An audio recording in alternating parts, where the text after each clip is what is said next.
30 ans après la mort de John Wycliffe, lors du concile de Constance en Allemagne, celui-ci fut déclaré hérétique. Un décret fut émis ordonnant que ses restes soient exhumés et réduits en cendres. À cette période, l'évêque de Lincoln, un ancien ami de Wycliffe, retarda la mise en application du décret pendant 5 ans.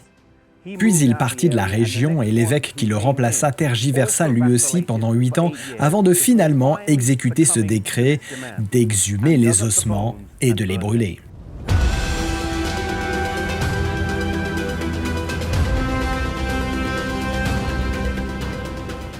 Après avoir brûlé ses ossements, ils jetèrent ses cendres dans la rivière Swift. Mais ils étaient loin d'imaginer ce qu'allait représenter et symboliser cet acte macabre plus tard.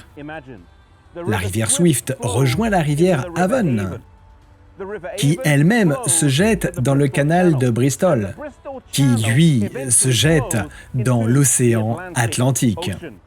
Et donc, symboliquement, les effets de l'œuvre de Wycliffe se répandirent dans le monde entier. Il est appelé l'étoile du matin de la Réforme, car il fut le commencement d'une chaîne d'événements qui, une fois enclenchés, devinrent irrépressibles.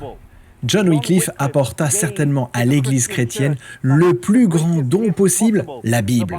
Avec ce don, la lumière commença à briller et l'obscurité fut progressivement chassée.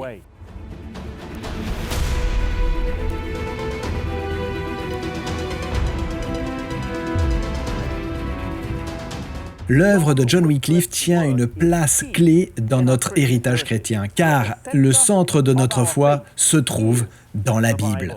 Ne sous-estimez jamais l'étendue du travail que vous accomplissez. John Wycliffe fut appelé à Lutterworth, une petite ville de campagne tranquille qui était à l'époque probablement juste un village. Si l'un d'entre nous devait être appelé dans cette petite ville aujourd'hui, nous pourrions peut-être considérer qu'elle n'est pas assez bien, assez grande, assez prestigieuse. Mais Wycliffe accomplit fidèlement le travail que Dieu l'avait appelé à faire. Et il fit peut-être à la chrétienté le plus beau cadeau qui soit. Où que vous vous trouviez, utilisez les capacités et les dons que Dieu vous a donnés, car vous ne savez jamais jusqu'où votre influence peut s'étendre.